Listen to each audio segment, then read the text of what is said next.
Hey everyone, welcome back to Secret Sonics. This is episode 148 with Mark Abrams. I had a great chat with Mark and we talked about so many things, including getting his start as an intern and later in his parents' basement, getting in on the ground floor and building a big commercial studio in Columbus, Ohio.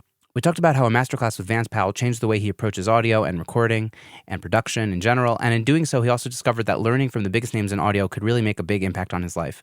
We talk about how his obsession with Pro Tools and putting himself forward helped him get his job at pureMix. He also shares how he was able to cut his work in half by using automation and systems, using tools such as Zapier and SoundFlow. We talk about getting recordings right at the source, his approach to soundstage, and making sure elements are placed properly front to back in a mix. He also talks about the importance of showing up every day, but not necessarily overworking, and everything in between. So this was a great conversation. We talked about so many things. I think you're going to love it. So with all that to say, here's my conversation with Mark Abrams coming up right here on Secret Sonics. Hey everyone. If you're anything like me, you often find yourself looking for business insight in podcasts. And I'm sure many of you are also into meditation and reflection to help better understand yourself. Former guest of the show, Carl Bonner, decided to launch a podcast that brings these two elements together. It's a series of guided self-reflection exercises, but specifically for freelance creatives like you and me, focusing on the struggles we face as we try to grow our businesses, while also finding more happiness in the work that we do. It's called Thanks for Thinking. It's definitely an unusual format, but if you want to grow your self-awareness, find deeper career satisfaction, and make more money, then I think this podcast might be for you. Experience it for yourself and click the link in the show notes below. You're listening to Secret Sonics, a podcast exploring the creative side of music production. Join us weekly for honest conversations with real-world music producers and audio professionals.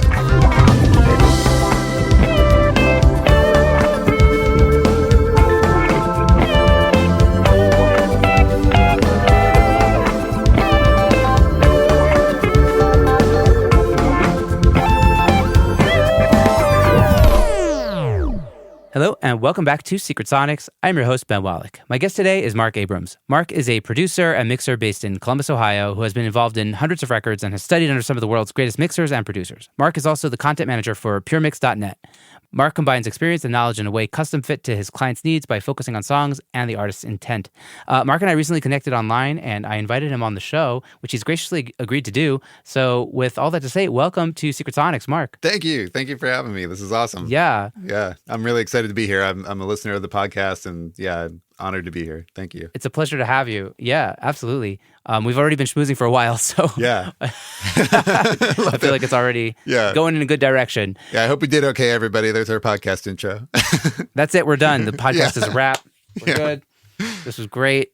Nice. So yeah, please, I'd love to learn a little bit more about you, and I'm sure the audience would as well. Tell us a little bit about your story, in music and how that kind of evolved into production and all the things that you're doing today. Yeah. Well, I started as an egg, I think.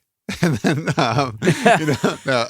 so I'll do the shortest version. I mean, it's funny because doing a lot of these with pureMix as well, like everybody's kind of got that same origin story of like, I was the guy in the band who had the PA and did the recording and all that stuff. So that was a big part of it. Like skipping past the finding the love for guitar and everything like that.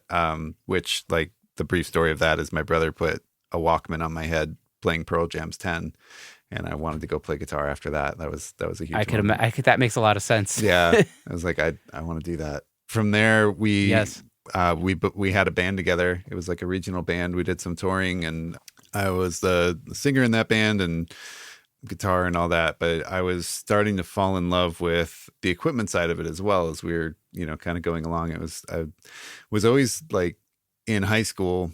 Instead of studying my homework or doing my homework in study hall, I was pulling out Musician's Friend magazines at the time and like trying to know all of the gear. For some reason, that was like just fun to do that. So I was a total gearhead. I used to do that in high school also. Yeah, it was just like, I just want to know what all this stuff is.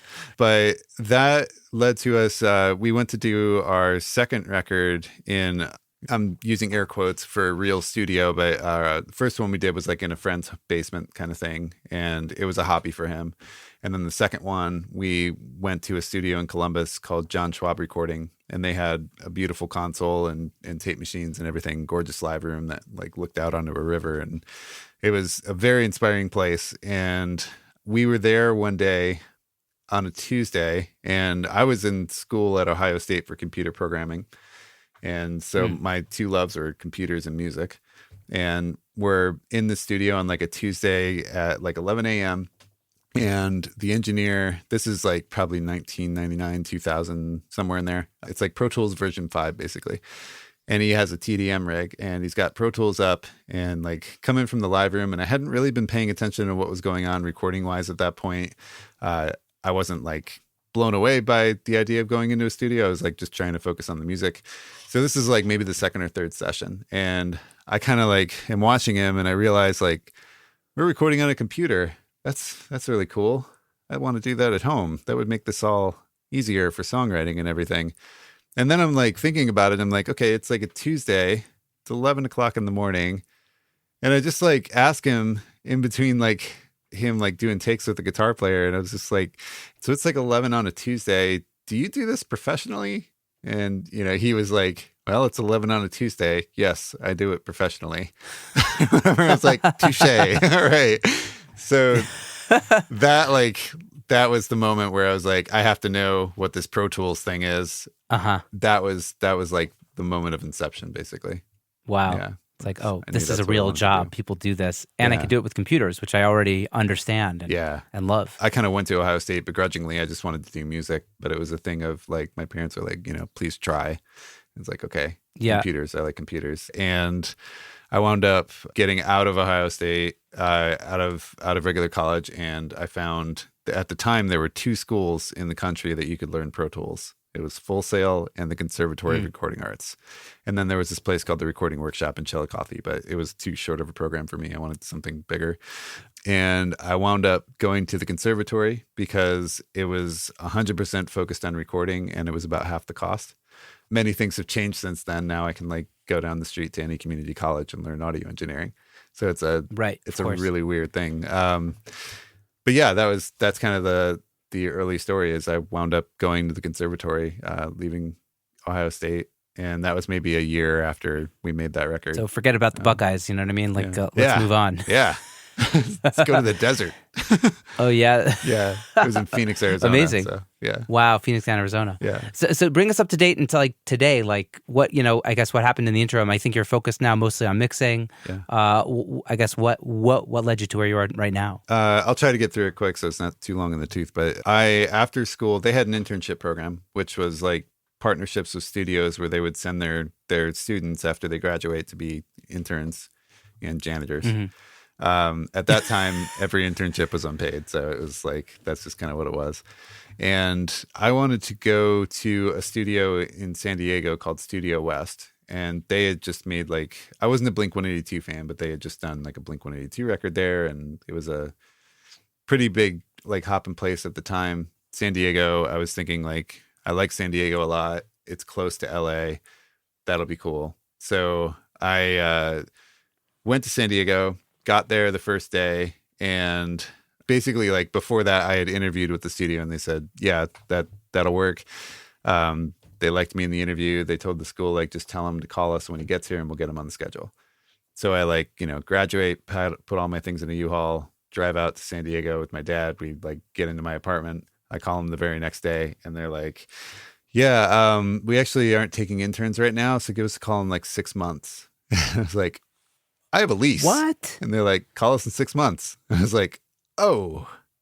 So not happy. I like called the school. That's intense. Yeah. They landed me another internship at a place called Spotless Digital in Ocean Beach, which is pretty close to where I was. So it was cool. And through turn of circumstance, I wound up being a lead engineer on a couple records while I was there, because the owner, who was also the engineer, got sick and needed me to fill in. So I went from, they lovingly called me intern boy. I went from intern boy to lead engineer like overnight, and then wound up like getting a lot of like kind of, you know, reps under the belt, I guess, like from that internship. So it probably worked out in somewhat of a better way. It was, you know, more like regional and local bands at Spotless than what Studio West would have been, but I actually got to touch the gear, so that was a big deal. It's funny. I you know, people talk about you don't necessarily move your career so forward by working on massive records if you're just like the recording engineer and you don't become like a mixer with like a famous name or something. Right. You could launch your career forward working on local bands or just getting a real reputation for a record that people love. Yeah. And it's not necessarily, correlated. So like it sounds like it was the right move, right? Rather than being the janitor and not really doing much at like a bigger studio, you got to actually, and also, like you said, like use the equipment, figure out how to make it work, Yeah. Yeah, it was a really great experience, and they were great people. When the internship was over, though, I still had my lease, and it was expensive, and I couldn't afford it. So I, basically just told them like I can't do it for free anymore, and they couldn't afford to pay me at the time. I had been doing like a little bit of freelancing in LA throughout that time, and like going up, I did like some live recordings at like Troubadour and stuff like that, some session work, but there was something about the West Coast in general, but even more so in Los Angeles, that at least at that time, worked there a ton since, but like at that time, the thought of living there didn't gel well with me. There was something about like, it was probably like equal parts me being young, and then like another part, I was from the Midwest, and I could not find people that I could connect with. There was just something like, something about it was, I always felt like the conversation that I would have with people was always like, who are you? What do you do? But interlaced in that was like, are you useful to me? And that was something like I might have just been too young for, but I just didn't get along with it. It was like, I don't know what it is, but I feel like I can't form meaningful relationships here. So Wow. I wound up making the decision to just be like, you know what, like this isn't the place for me. Maybe there's another city in my future, but it's too expensive. I can't live here. Can't work for free at the studio. It's going to be really hard to find another gig right now with no money. So I wound up going back to Ohio, and I called my parents and I was like, hey, this isn't going great. And they were like, if you want to come back, you can have our basement and you can try doing it in here. And they were like, we know it's not San Diego, but we're welcome to try it out. So I was like, that actually sounds great, because I miss all of the bands that were playing around when I was there, and I want to make records with them. So, forget this thing, and I'm going to go try and make local records. And that was something that was really important to me at the time, was like the local scene. And it's still this way to this day, in Columbus, Ohio, was incredible. Like, there's so many bands here, largely because of Ohio State. It's one of the biggest countries or colleges, if not the biggest in the country. Yeah. I think it is the biggest. Yeah, I think it is. There's like hundreds of thousands of students or something, right? It's like some crazy number. Yeah, and we have this amazing independent rock station here, CD 92.9 now, but at the time it was 101. They've had to change frequencies multiple times because it's still independent to this day. But that station brings all of the big rock acts into the city. And without that, I don't know that there would be as many bands in this city as there are, because they're just like, everybody's kind of inspired by this thing. There's a lot of great local rock clubs. So there's just bands everywhere, basically. Yeah, Columbus is a super cool city. Like, I don't know if I've shared this on the air, but my dad is from Columbus, Ohio, so I have roots in Columbus, and I've been there many times, actually. That's awesome. And I've probably listened to that station in like my cousin's car at some point. You know what I mean? Like, yeah, that's crazy. Totally. You got to let me know if you ever find yourself over here again. I probably will. Yeah. Definitely. Awesome. I could introduce you to my dad. He goes back. Nice. Perfect. Yes. Totally. Shout out. So that was kind of, I came back and I was working in my parents' basement for a number of years, just cutting my chops, and I would do some records outside in like bigger studios here and there, but I was mostly in there. That went on for, I think, 4 years. And then I was kind of, at this point, I'm like 23, 24 and still broke and working in my parents' basement. So, because I was doing it for like $20 an hour. And whatever. Yeah, that's what I started with also, basically. Yeah. It's just to get the hours in. But at that point, I took a detour and I went to Sweetwater and worked as a sales engineer there for a little while. And I did that for about 6 months. I went in one day and it was like, well, this is probably like a week later, but I accidentally called Paul Simon. That was one thing that I was like, well, that wasn't a great thing. But the way, like, Wow.